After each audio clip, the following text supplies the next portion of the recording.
of false map trap.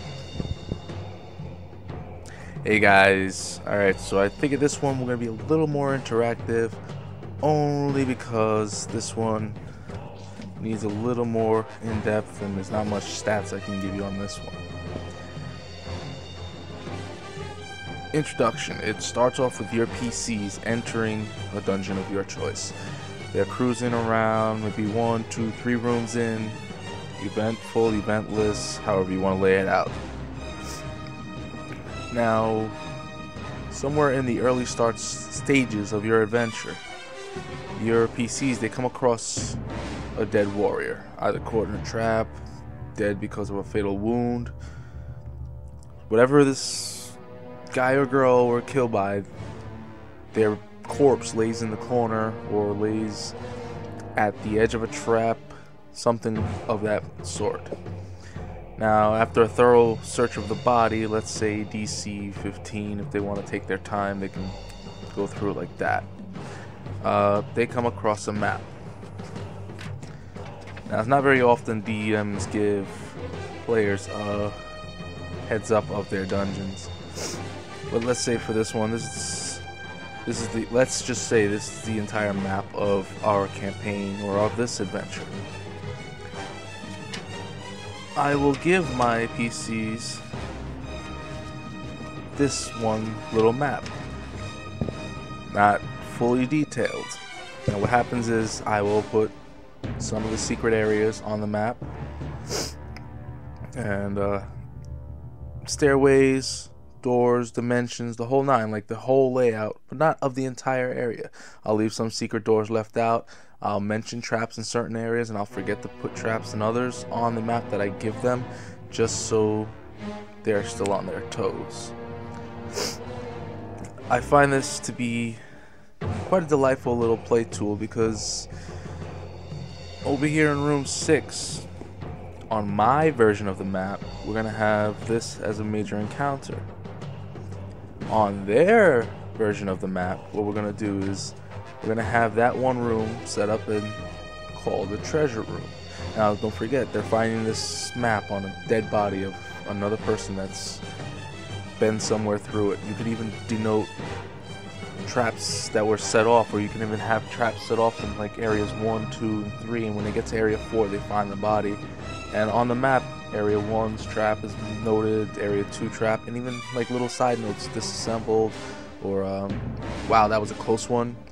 Just like little journal notes from the actual NPC that's lying dead on the floor.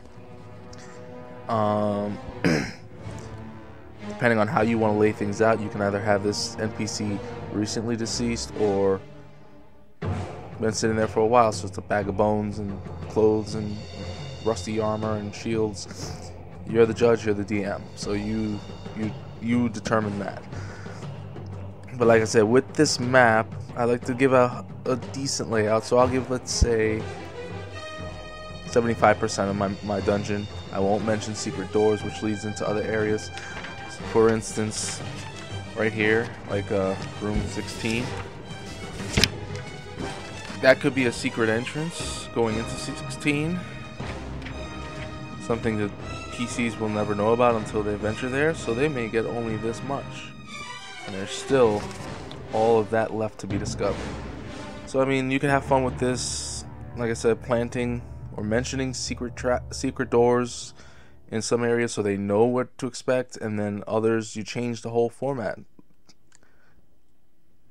City streets change year by year. You know, maybe this map was made a year ago, so now this dungeon has evolved and built, and instead of like undeveloped walls in certain areas, now they have like etched out masonry and traps that have been built in, or traps that have been taken down and replaced by stronger traps, or maybe things were just taken away completely.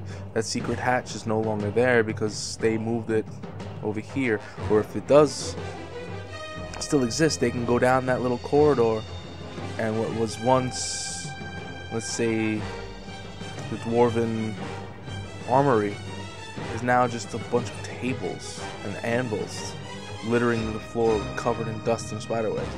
Have fun with it, you know, I mean, give them something to play with, because it makes them think, oh yeah, I got this, I got this, I got this. And sometimes they're not ready for what you can give them. Alright guys, just so I can keep this short, because I can probably talk a little bit more in detail about this, a lot more in detail actually, and probably a little more organized at another point in time. Yeah, I'll do that definitely, and at the time I'll provide a link in the description, so come back and check this one out. But thanks for coming by. This has been Check for Traps with D20RP Gamer. If you're not subscribed, please subscribe. Comment, let me know what you guys think. Put this into your adventures. Follow back up with some feedback. Let me know what's going on. Share it. You know, just have some fun with this, because I mean, I like this one. It's misleading. It gives them a whole lot.